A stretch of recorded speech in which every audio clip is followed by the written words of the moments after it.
ನಿಮ್ಗೆ ಗೊತ್ತಿರಲಿ ವೀಕ್ಷಕರೇ, ಸೂಪರ್ 3 ಪವರ್ ಹೇಗಿರುತ್ತೆ? ಹಾಂ, ಸೂಪರ್ 3 ಯಾವ ರೀತಿ ಕರೆಂಟ್ ಶಾಕ್ ಕೊಡುತ್ತೆ?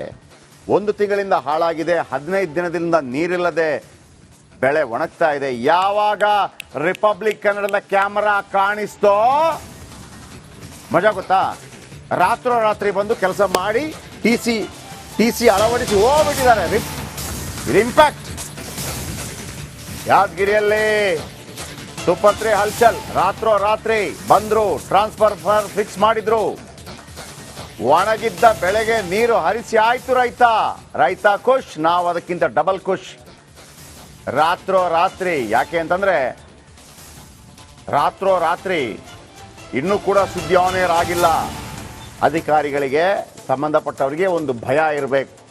ಭಯ ಒಳ್ಳೆಯದು, ಇಂಥದಕ್ಕೆಲ್ಲ ಭಯ ಒಳ್ಳೆಯದು. ಕೆಲಸ ಆಗೋಗ್ಬಿಡುತ್ತೆ. ನೋಡಿ, ಆಗೋಗ್ಬಿಟ್ಟಿದೆ, ಕೆಲಸ ಆಗೋಗ್ಬಿಟ್ಟಿದೆ.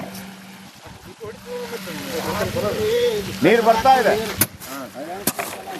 ನಿನ್ನೆ ರಾತ್ರಿ 8 ಗಂಟೆ ತನಕ ನೋ ನೀರು.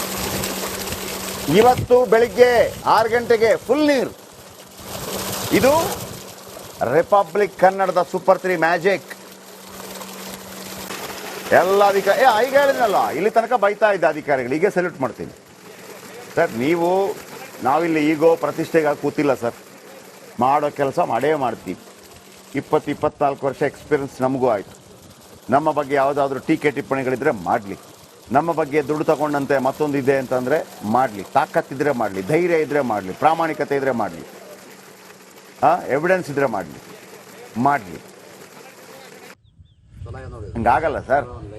ಇಲ್ಲಿ ತನಕ ಒಂದು ಪ್ರಶ್ನೆ ಮಾಡಬೇಕು. ಇವನ್ ಸಿದ್ದರಾಮಯ್ಯನವರಿಂದ ಹಿಡಿದು ಪ್ರಧಾನಮಂತ್ರಿ ತನಕ ಯಾವುದೇ ಅಧಿಕಾರಿಗಳನ್ನು ಕೂಡ ತಪ್ಪುಗಳಾದಾಗ ನಾವು ಪ್ರಶ್ನೆ ಮಾಡಬಲ್ಲೆವು ಅಂತಂದರೆ ಅದು ನಮ್ಮ ಕ್ರೆಡಿಬಿಲಿಟಿ, ವಿಶ್ವಾಸಾರ್ಹತೆ.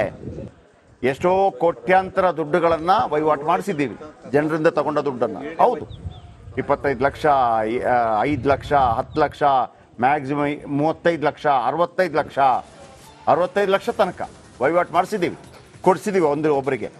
ಯಾವತ್ತೂ ಕೂಡ ಅದನ್ನು ನಿಮ್ಮ ಕೈಯಿಂದ ಆ ಅಕೌಂಟಿಗೆ ಕೊಡಿಸಿದ್ದೀವಿ. ಬಿಟ್ಟರೆ ಒಂದು ವೇಳೆ ಕೈಯಲ್ಲಿ ತೆಗೆದುಕೊಳ್ಳುವಂಥ ಸಂದರ್ಭಗಳು ಬಂದಾಗಲೂ ಕೂಡ ಬ್ಯಾಂಕಲ್ಲಿ ಹಾಕಿದ ನಂತರ ಬ್ಯಾಂಕಿನ ಸ್ಟೇಟ್ಮೆಂಟನ್ನು 1 ತಿಂಗಳುಗಳ ಕಾಲ ಆಫೀಸ್ನ ಮುಂದೆ ಇಟ್ಟು ಯಾರು ಬೇಕಿದ್ರೂ ಬಂದು ಚೆಕ್ ಮಾಡಬಹುದು ಅಂತ ಹೇಳಿದ್ದೀವಿ.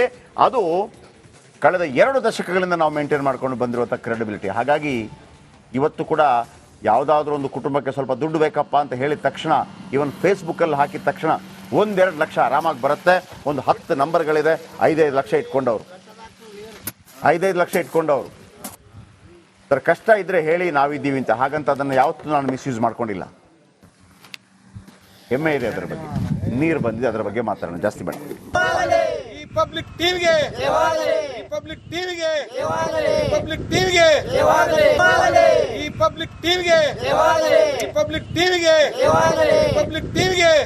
ಜಯವಾಗಬೇಕಾಗಿರೋದು ನಿಮಗೆ, ಅನ್ನದಾತನಿಗೆ.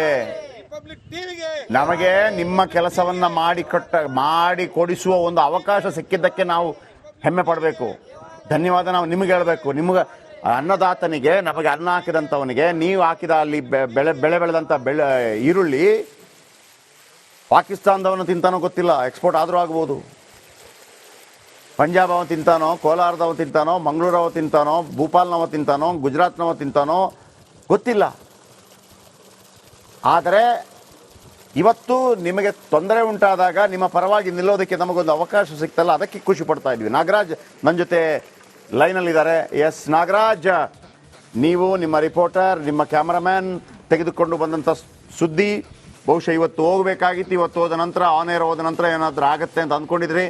ರಾತ್ರಿ ಒಂದು ಹೇಳಿ, ಸೂಪರ್ 3 ಬಗ್ಗೆ ಅಲ್ಲಿ ಅಧಿಕಾರಿಗಳಿಗೆ ಯಾವ ರೀತಿ ಮತ್ತು ಜನಗಳಿಗೆ ಯಾವ ರೀತಿ ಭಾವನೆ ಇದೆ? ಯಾಕೆ ನಮ್ಮ ಸುದ್ದಿ ರೆಕಾರ್ಡ್ ಮಾಡಿದ್ರು ಅಂದ ತಕ್ಷಣ ಕೆಲಸಗಳಾಯಿತು ಅಲ್ಲಿ? ಅದರ ಬಗ್ಗೆ ಹೇಳೋದಿದ್ರೆ, ಮತ್ತೆ ಸ್ವತಃ ನಿಮಗೆ ಆದಂಥ ಎಕ್ಸ್ಪೀರಿಯನ್ಸ್. ಯಾಕೆ ಅಂತಂದರೆ ಸಿದ್ದರಾಮಯ್ಯ ಏನು ಹೇಳಿದ್ರು, ಡಿ ಕೆ ಶಿವಕುಮಾರ್ ಏನು ಹೇಳಿದ್ರು, ಬಸವನಗೌಡ ಪಾಟೀಲ್ ಯತ್ನಾಳ್ ಹೇಳಿದ್ರು, ರಾಜೀವ್ ಗೌಡ್ರು ಏನು ಹೇಳಿದ್ರು, ಇದೇ ಆಗೋಗ್ಬಿಡುತ್ತೆ ಜರ್ನಲಿಸಮ್ ಅಂತಂದರೆ. ಆದರೆ ಇವತ್ತೇ ನಮ್ಮ ಹುಡುಗರೇ ನಾಗರಾಜ್ ಅವರು ಒಂದು ಕೆಲಸ ಮಾಡಿಸಿದ್ರು ನೋಡ್ರಪ್ಪ. ಅದರ ಮುಂದ್ಗಡೆಯಿಂದ ಹೋದಾಗ ಇನ್ನೊಂದು 10-20 ವರ್ಷ, ಎಷ್ಟು ಗೊತ್ತಿಲ್ಲ ನನಗೆ, ಟಿ ಸಿ ಎಷ್ಟು ವರ್ಷ ಇರ್ಬೋದು ಅಂತೇಳಿ ನಿಮ್ಗೆ ಅನಿಸುತ್ತೆ. ಇದು ನನ್ನ ಒಂದು ವರದಿಯಿಂದ ಆದಂಥದ್ದು. ನನ್ನ ಒಂದು ವರದಿಯಿಂದ ಈ ರೈತರಿಗೆ ಒಂದು ಕೆಲಸ ಮಾಡಿಸಿಕೊಡ್ತು ಪ್ರಕೃತಿ ಅಂತೇಳಿ. ಎಸ್, ನಿಮ್ಮ ಒಂದು ಎಕ್ಸ್ಪೀರಿಯನ್ಸ್ ನಾಗರಾಜ್.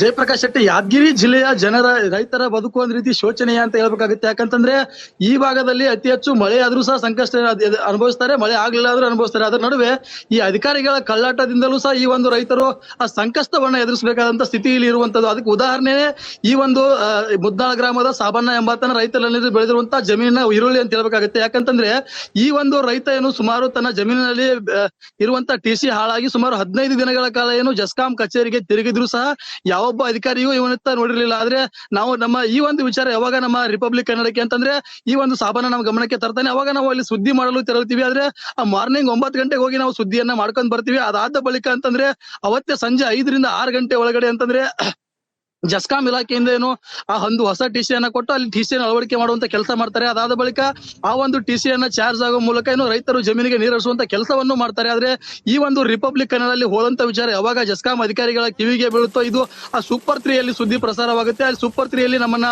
ಆ ತರಾಟೆಗೆ ತೆಗೆದುಕೊಳ್ತಾರೆ, ಜನ ನಮ್ಗೆ ಚೀಮಾರಿ ಹಾಕ್ತಾರೆ ಅನ್ನುವಂತ ವಿಚಾರ ಯಾವಾಗ ಈ ಒಂದು ಜಸ್ಕಾಂ ಅಧಿಕಾರಿಗಳ ಕಿವಿಗೆ ಬೀಳುತ್ತೋ ಅವಾಗ ಜಸ್ಕಾಂ ಅಧಿಕಾರಿಗಳು ಅಲರ್ಟ್ ಆಗಿಬಿಟ್ಟು ಈ ಒಂದು ರೈತರಿಗೆ ನೀರನ್ನ ಕೊಡುವಂತ ಕೆಲಸ ಮಾಡ್ತಾರೆ. ಸದ್ಯ ಈ ಒಂದು ಆ ಜಮೀನಿಗೆ ನೀರು ಹರಿಸ್ತಾ ಇರೋದ್ರಿಂದ ರೈತರ ಮೊಗದಲ್ಲೂ ಸಹ ಒಂದ್ ರೀತಿ ಆ ಖುಷಿ ಮೂಡ್ತಾ ಇರುವಂತದ್ದು. ಯಾಕಂತಂದ್ರೆ ಈಗಾಗಲೇ ಸುಮಾರು ಒಂದು ಎಕರೆಗೆ 50 ರಿಂದ 60 ಸಾವಿರ ರೂಪಾಯಿ ಖರ್ಚನ್ನ ಮಾಡಿಬಿಟ್ಟು ಆ ಸಾಲ ಶೂಲವನ್ನ ಮಾಡಿ ಈ ಒಂದು ಸಾಬಣ್ಣ ಏನು ತನ್ನ ಜಮೀನಿನಲ್ಲಿ ಈರುಳ್ಳಿಯನ್ನ ಬೆಳೆದಿದ್ದಾನೆ. ಯಾಕಂತಂದ್ರೆ ಈಗಾಗಲೇ ಮುಂಗಾರಿನಲ್ಲಿ ಇದೇ ಒಂದು ಜಮೀನಿನಲ್ಲಿ ಹತ್ತಿಯನ್ನ ಬೆಳೆದಿದ್ದ, ಹತ್ತಿಯನ್ನು ಅಧಿಕ ತೇವಾಂಶಕ್ಕೆ ತುತ್ತಾಗಿ ಹಾಳಾಗಿತ್ತು. ಆ ಒಂದು ಬೆಳೆಯನ್ನ ನಾಶಗೊಳಿಸಿ ಈಗ ಈರುಳ್ಳಿಯನ್ನ ಬೆಳೆದಿದ್ದಾನೆ. ಆದ್ರೆ ಈ ಈರುಳ್ಳಿ ಬೆಳೆಯಲ್ಲಿ ಏನು ಆ ಕುಟುಂಬವನ್ನ ಸಾಕಬೇಕು, ಜೊತೆಗೆ ಈ ಮಾಡಿರುವಂತ ಸಾಲವನ್ನ ತೀರಿಸಬೇಕು.